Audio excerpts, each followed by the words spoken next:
Maryam sekarang berumur 40 tahun. Ia masih terlihat cantik, itu faktanya. Ia tinggal bersama suaminya, Pak Darto. Darto bekerja di perusahaan yang besar, gajinya besar, itu juga fakta. Masalahnya, uang itu tidak mampir ke tangan Maryam selama 2 tahun belakangan. Rumah tangga mereka retak. Bukan cerai, tapi hanya tinggal bersama demi anak-anak. Darto memenuhi kebutuhan anak, tapi kebutuhan Maryam, nol. Ia harus mencari sendiri. Maryam tahu Darto sengaja memutus nafkah itu karena hubungan mereka sudah hampa. Tidak ada lagi gairah, tidak ada lagi rasa memiliki. Maryam merasa dicampakkan, dan rasa dicampakkan itu memicu sebuah kebutuhan ganda. Kebutuhan uang dan kebutuhan untuk merasa berharga. Awalnya, Maryam mencoba melamar di tempat biasa, di sebuah kafe, sebagai pelayan. Gajinya kecil, tidak sebanding dengan gaya hidup yang selama ini ia pertahankan. Gengsi itu mahal.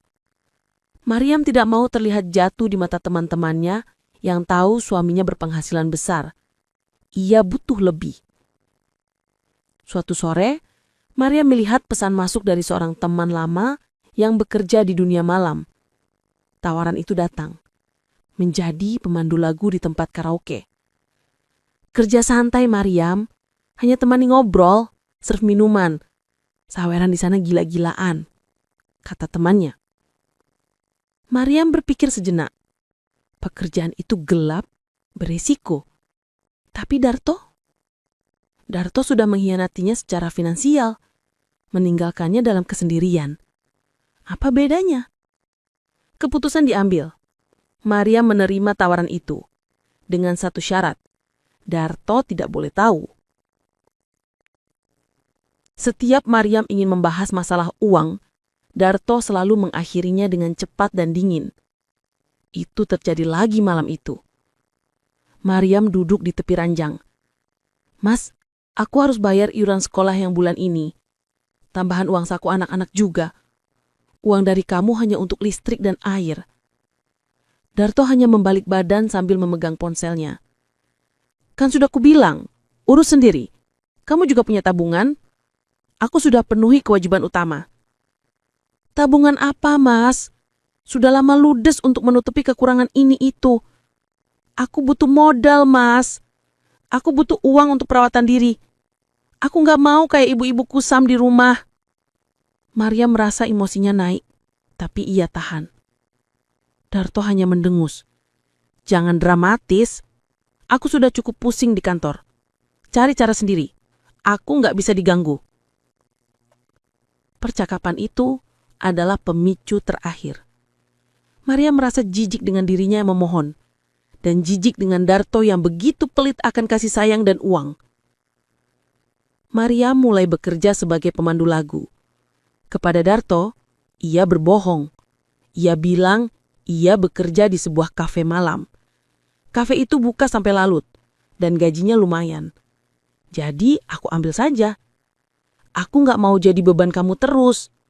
Aku nggak mau jadi beban kamu terus," jawab Maryam dengan nada menyindir, yang hanya ia sendiri yang tahu maknanya. Darto mengangguk. "Baguslah kalau begitu. Cari kesibukan. Jangan pulang terlalu malam." Di dalam taksi menuju tempat karaoke, Maryam menatap bayangannya di jendela. Ia kini punya rahasia gelap. Ia menjadi wanita malam yang mencari uang dari pria asing.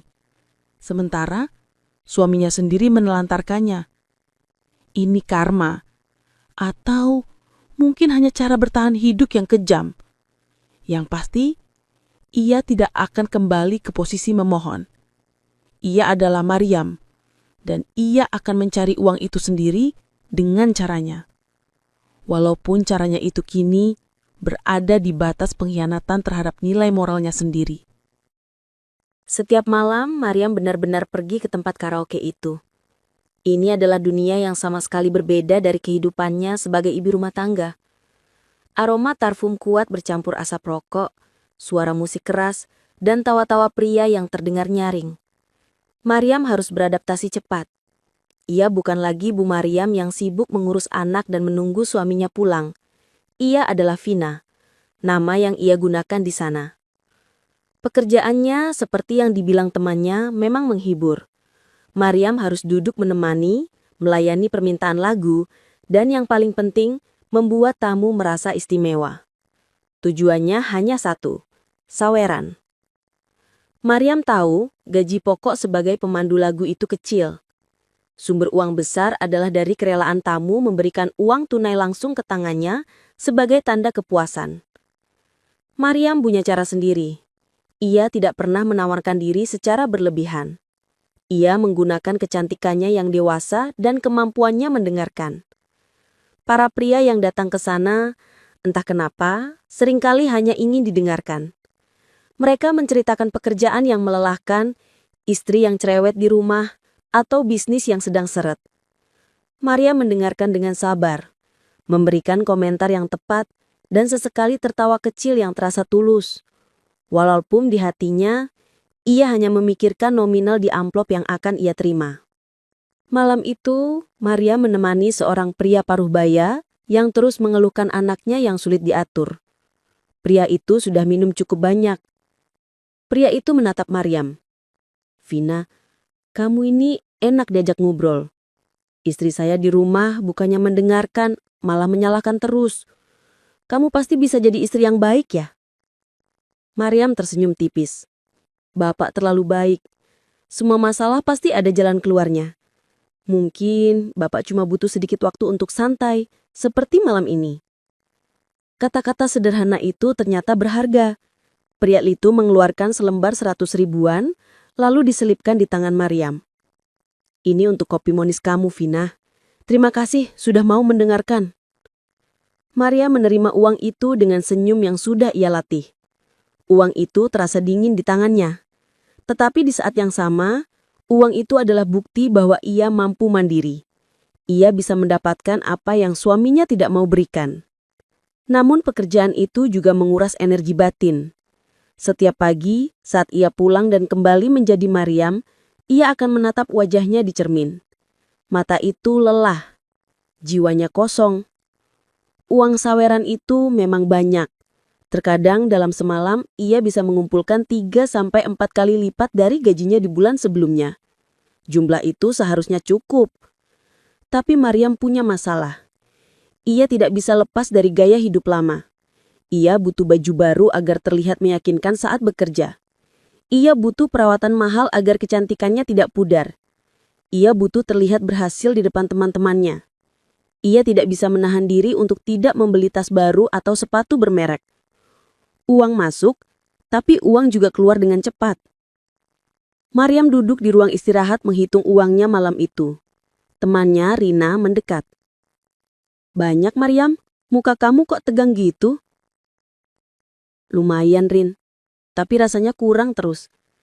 Kayaknya semalam aku beli lipstik mahal, jadi langsung kepotong banyak. Aku juga harus bayar cicilan yang kembaran tertunda." "Ya ampun, kamu ini hidupnya penuh gengsi banget. Padahal suami kamu gajinya besar loh. Kenapa kamu malah makin boros di sini?" Maria menarik nafas. "Justru itu, gengsi itu harus dijaga. Aku nggak mau orang tahu kalau aku ini ditelantarkan. Lagi pula, uang dari Darto nggak ada sama sekali. Ini semua murni usahaku, Rin. Dan aku butuh lebih, Rin. Aku harus cari cara lain yang lebih cepat dan lebih besar." Kalimat terakhir Mariam terucap dengan nada yang tegas, seolah ia sedang meyakinkan dirinya sendiri. Penghasilan yang lumayan itu terasa kurang karena gaya hidupnya dan dorongan untuk menutupi kesakitannya dengan kemewahan. Ia mulai berpikir di luar kotak, mencari celah, mencari sumber penghasilan tambahan yang tidak melibatkan senyum palsu dan musik keras. Uang saweran itu, seberapapun besarnya, terasa seperti air yang mengalir di pasir. Mariam bekerja keras di malam hari, tersenyum pada pria yang ia anggap asing, tetapi keesokan harinya, ia sudah harus membayar tagihan butik atau biaya perawatan yang tidak bisa ia tunda. Kebutuhannya untuk tampil cantik dan mewah bukan lagi sekadar keinginan, tapi sudah menjadi alat kerja untuk mendapatkan saweran lebih banyak. Ini adalah lingkaran setan yang membuat dompetnya tak pernah benar-benar penuh. Mariam merasa penghasilannya lumayan, tapi gaya hidupnya yang penuh gengsi menjadikannya kurang. Aku butuh sumber lain, pikir Mariam. Sumber yang lebih stabil, yang tidak harus menguras energinya dengan tertawa palsu di ruangan karaoke. Ia harus memutar otak, mencari jalan pintas, tanpa harus bekerja fisik setiap malam. Suatu siang, saat ia bosan menunggu jam kerjanya tiba, Mariam iseng membuka toko aplikasi di ponselnya. Ia menggeser-geser, melihat aplikasi-aplikasi kencan dan pertemanan yang sedang tren.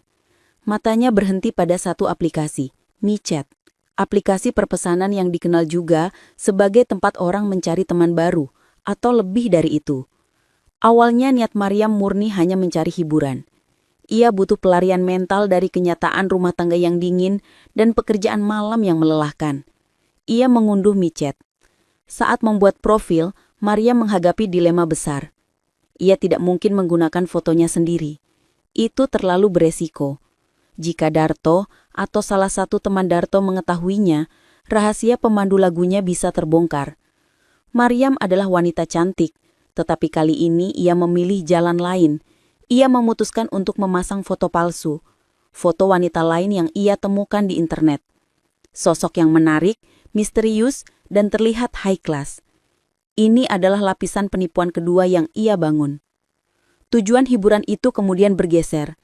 Setelah melihat betapa mudahnya pria-pria di sana merespons, sebuah ide gelap muncul di benaknya.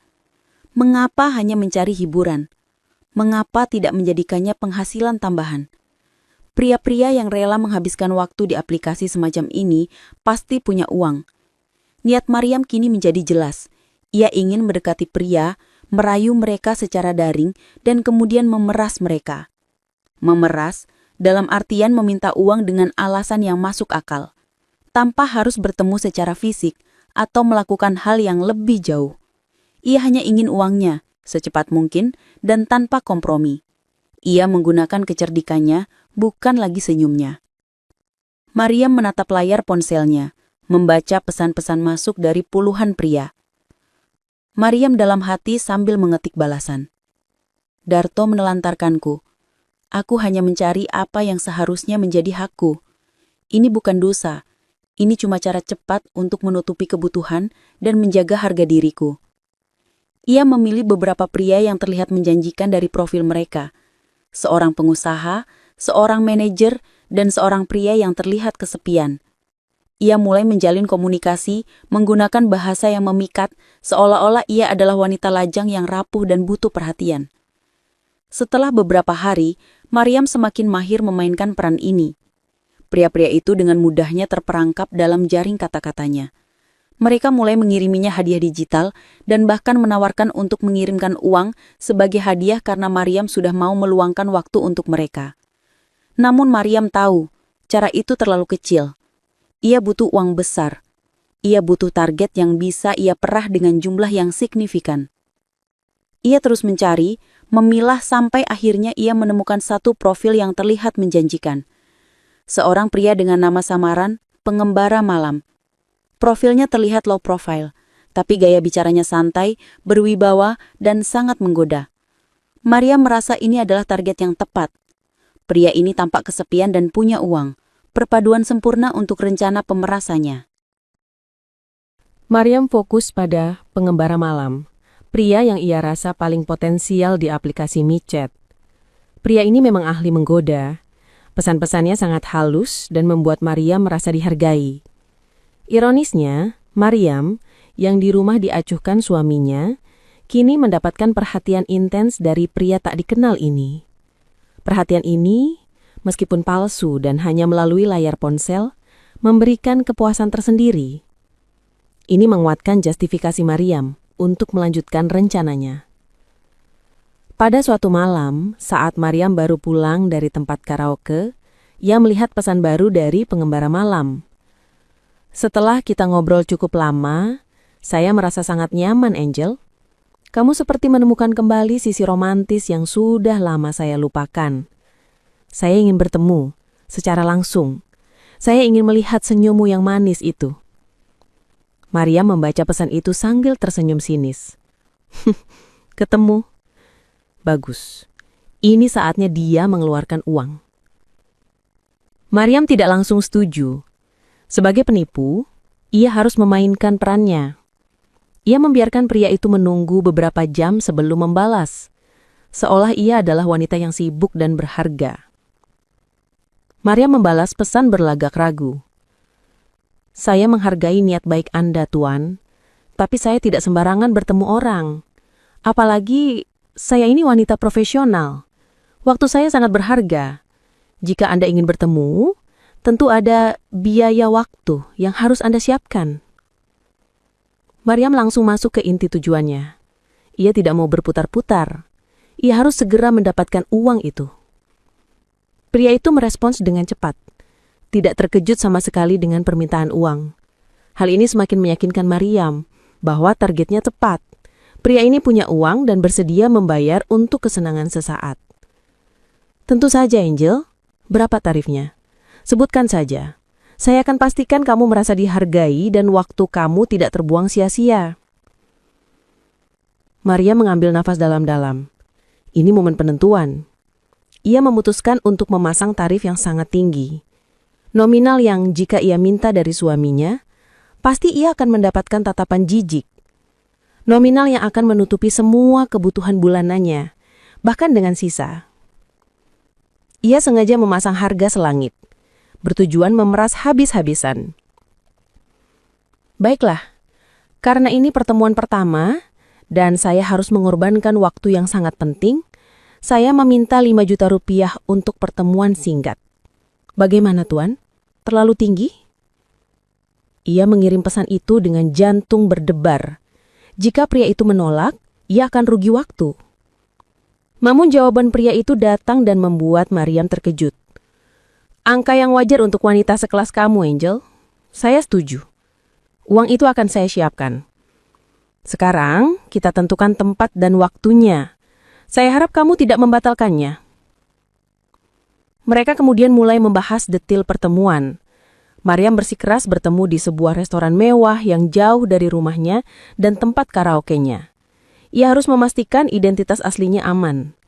Pria itu menyanggupi semua permintaan Mariam, termasuk kode berpakaian dan waktu yang spesifik. Mereka mengatur pertemuan itu lusa malam. Setelah kesepakatan itu tercapai, Mariam merasa lega bercampur sedikit rasa bersalah.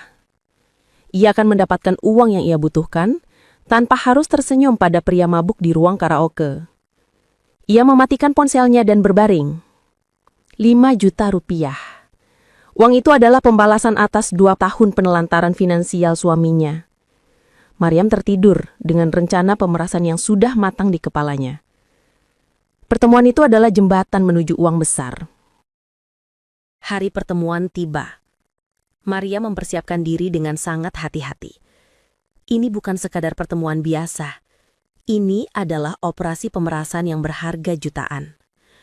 Ia harus tampil memukau agar pria itu benar-benar terpesona. Kalau pria itu sudah terpesona, Mariam yakin ia akan lebih mudah untuk memerasnya. Bahkan mungkin untuk pertemuan-pertemuan berikutnya. Mariam mengeluarkan pakaian terbaiknya, melakukan riasan wajah yang sempurna. Ia tampil elegan, berkelas, dan jauh dari citra bunga malam di tempat karaoke. Tetapi juga jauh dari citra ibu rumah tangga yang lelah. Ia adalah Angel, yang diciptakan dari kebohongan digital dan didukung oleh gengsi. Sebelum berangkat, Maria melihat Darto sedang menonton televisi di ruang keluarga. Mereka bahkan tidak saling bertegur sapa. Mariam hanya berpamitan singkat, menggunakan alasan kafe malam seperti biasa, dan Darto hanya mengangguk tanpa menoleh. Maria merasa puas. Ia akan mendapatkan uang besar, sementara suaminya duduk santai, tidak tahu bahwa istrinya sedang menuju sebuah janji temu rahasia yang ia sendiri yang atur. Mariam tiba di restoran mewah yang mereka sepakati. Ia memilih sudut meja yang agak tersembunyi namun mudah dilihat. Ia duduk, menunggu dengan perasaan campur aduk antara antisipasi uang dan sedikit rasa tegang, karena ini adalah penipuan. Ia melihat ke sekeliling, mencari pria yang mungkin cocok dengan deskripsi dan gaya bicara pengembara malam di micet. Pikirannya dipenuhi gambaran pengusaha kaya yang kesepian. Tidak lama kemudian seorang pria berjalan menuju mejanya. Pria itu mengenakan kemeja rapi, posturnya familiar dan caranya berjalan juga sangat ia kenali. Maria masih menunduk sejenak, merapikan sedikit gaunnya, siap untuk menyambut targetnya dengan senyum mematikan. Saat pria itu berhenti tepat di depan mejanya, Maria mendongak. Senyumnya seketika hilang. Jantungnya terasa berhenti berdetak. Di hadapannya, berdiri Pak Darto, suaminya sendiri. Dunia Mariam terasa runtuh. Ia melihat mata Darto yang juga membelalak lebar. Keterkejutan itu bukan sekadar kaget, tapi sebuah tamparan keras yang membongkar rahasia gelap masing-masing. Darto yang selama ini mengacuhkan Mariam, kini berdiri di sana sebagai pengembara malam yang berniat menggoda wanita lain. Mariam, yang selama ini merasa dirinya adalah korban yang terpaksa mencari uang, kini terungkap sebagai Angel, si penipu yang berniat memeras pria asing. Hening. Restoran yang ramai terasa senyap bagi mereka berdua. Darto yang pertama kali bereaksi. Matanya menuduh. Tetapi di saat yang sama, ia terlihat sangat malu. Maria merasa wajahnya panas. Air mata hampir tumpah, bukan karena sedih, tapi karena marah dan rasa malu yang luar biasa. Darto berusaha berbisik. "Mariam, kamu Angel?" Tanyanya, suaranya tercekat. Mariam hanya bisa mengangguk pelan. Ia tidak bisa bicara. Ia menatap Darto, melihat bahwa suaminya juga tidak menyadari bahwa wanita yang ia goda dan yang memasang tarif tinggi itu adalah istrinya sendiri. Wajar, karena Maria menggunakan foto palsu. Darto hanya melihat Angel di layar ponsel, bukan Mariam, istri yang tidur di sebelahnya.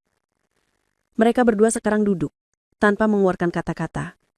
Bukan lagi pasangan suami istri yang bermasalah, tapi dua orang asing yang tertangkap basah dalam permainan pengkhianatan yang sama-sama kotor. Kenyataan ini jauh lebih menyakitkan daripada keretakan rumah tangga yang mereka alami.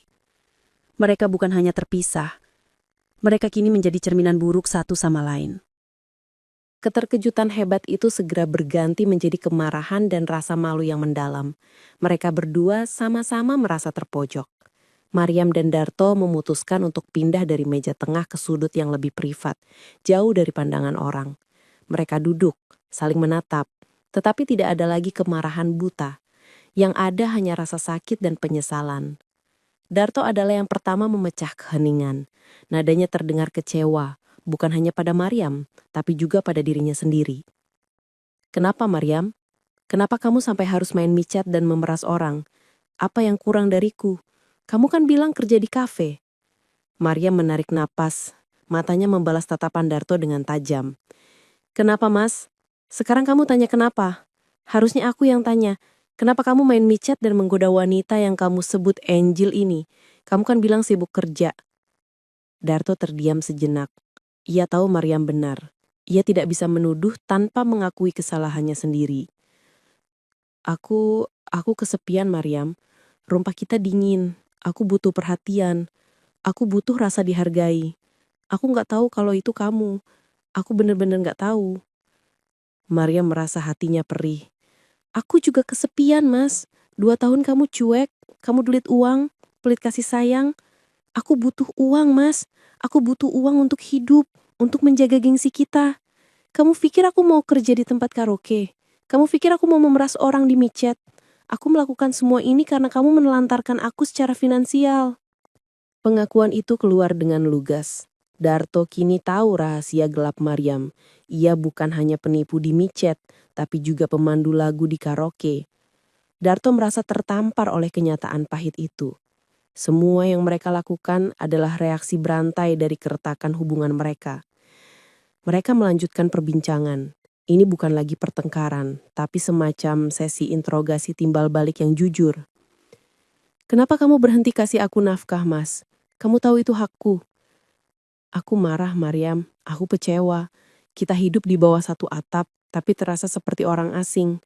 Aku merasa kamu gak lagi mencintaiku. Uang adalah cara untuk membuatku merasa aku punya kontrol. Aku salah, aku tahu. Tapi kenapa kamu harus pasang tarif setinggi itu? Kamu benar-benar berniat memeras. Ya, aku berniat memeras. Aku butuh uang itu untuk kebutuhan hidupku dan untuk membayar hutang yang menumpuk, karena aku harus tampil mampu di depan semua orang. 5 juta itu nggak seberapa dibanding harga diri dan waktu yang harus aku korbankan setiap malam.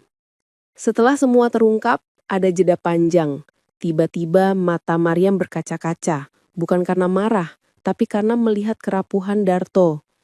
Darto pun menatap Maryam dengan pandangan yang tidak lagi menuduh, tapi penuh penyesalan. Mereka menyadari satu hal yang paling krusial. Dalam semua kebohongan dan pengkhianatan ini, mereka mencari satu hal yang sama, rasa dicintai dan dibutuhkan. Darto mencari perhatian dari Angel karena Maryam terasa jauh. Maryam mencari uang dan pengakuan dari pria asing karena Darto tidak memberikannya. Di tengah puing-puing rahasia mereka, muncullah kesadaran yang terlupakan. Mereka masih saling membutuhkan, mereka masih saling cinta. Cinta itu tertutup oleh ego, gengsi, dan kesalahpahaman yang menumpuk selama 2 tahun. Darto meraih tangan Maryam di atas meja. Aku minta maaf, Maryam. Aku sangat menyesal. Mari kita hentikan semua ini. Kita masih punya anak-anak. Kita masih punya kesempatan. Maryam membalas genggaman tangan Darto. Di restoran mewah itu, di tengah malam yang seharusnya menjadi skenario penipuan, mereka menemukan kembali benang merah yang hilang dalam pernikahan mereka. Mereka sepakat, semua permainan ini harus berakhir. Peristiwa di restoran mewah malam itu adalah titik balik yang memalukan, namun sangat dibutuhkan. Maryam dan Darto pulang ke rumah bukan lagi sebagai suami istri yang menyimpan rahasia gelap, melainkan sebagai 2 orang yang telah tersadarkan oleh cerminan terburuk diri mereka. Mereka telah melihat betapa jauhnya mereka tersesat demi mencari perhatian dan pemenuhan diri di tempat yang salah. Setelah kembali ke rumah, mereka menghabiskan waktu panjang untuk berbicara. Bukan lagi dengan nada menuduh, tetapi dengan kejujuran yang menenangkan. Darto mengakui bahwa ia selama ini hanya mencari pelarian dan merasa bahwa istrinya tidak lagi menarik. Padahal ia sendiri yang mendorong Maryam ke dalam situasi itu. Darto berkata, "Aku malu, Maryam. Aku menggodamu di micet karena foto palsu itu. Itu bukti bahwa aku sudah lupa bagaimana cara menghargai wanita yang tidur di sampingku setiap malam. Aku salah sudah mengira cinta hanya bisa ditemukan dari orang asing. Aku juga malu, Mas. Uang saweran dan niat memeras itu hanya membuatku merasa lebih kosong. Aku mengejar gengsi karena aku ingin kamu cemburu, atau setidaknya melihatku hagi. Tapi yang aku dapat hanya kelelahan dan ketakutan." Sejak malam itu, rumah tangga mereka mulai kembali normal. Bukan normal yang kaku, tapi normal yang hangat dan penuh kesadaran. Mereka berdua menyadari bahwa cinta yang selama ini mereka pikir sudah mati, ternyata hanya tertutup oleh ego dan kesibukan mencari pengakuan dari luar. Hal pertama yang Darto lakukan adalah mengembalikan hak Maryam. Ia secara sadar dan sukarela mulai menafkahi Maryam kembali dengan nominal yang cukup. Nafkah itu bukan lagi sekadar uang saku, tapi simbol pengakuan Darto terhadap peran Maryam sebagai istrinya dan sebagai bentuk permohonan maaf. Dengan adanya jaminan finansial dan perhatian yang kembali dari Darto, Maryam mengambil langkah tegas. Ia berhenti total dari pekerjaannya sebagai pemandu lagu di tempat karaoke. Ia tidak lagi perlu senyum palsu atau mengejar saweran. Kebutuhan finansialnya kini dipenuhi oleh suaminya sendiri, sumber yang sah dan seharusnya. Begitu juga dengan Darto. Ia segera menghapus aplikasi micet dari ponselnya. Pengalaman memalukan itu sudah cukup menjadi pelajaran. Ia menyadari bahwa perhatian yang ia cari di dunia maya sebenarnya ada, nyata, di sampingnya, pada diri Maryam. Ia berhenti mencari wanita lain karena ia sudah melihat betapa tulusnya Maria mencintainya. Meskipun Maria memilih jalan yang salah, Maria melakukan itu karena terpaksa, bukan karena niat jahat. "Aku tidak akan kembali ke tempat itu, Mas. Aku sudah membuang foto palsu itu juga. Aku janji, aku akan fokus pada keluarga kita. Tapi kamu harus janji, jangan biarkan aku merasa tidak dihargai lagi. Aku janji, Maryam. Aku akan berhenti mencari pelarian. Aku sadar, cinta tulus itu bukan dari wanita dengan tarif tinggi di micet.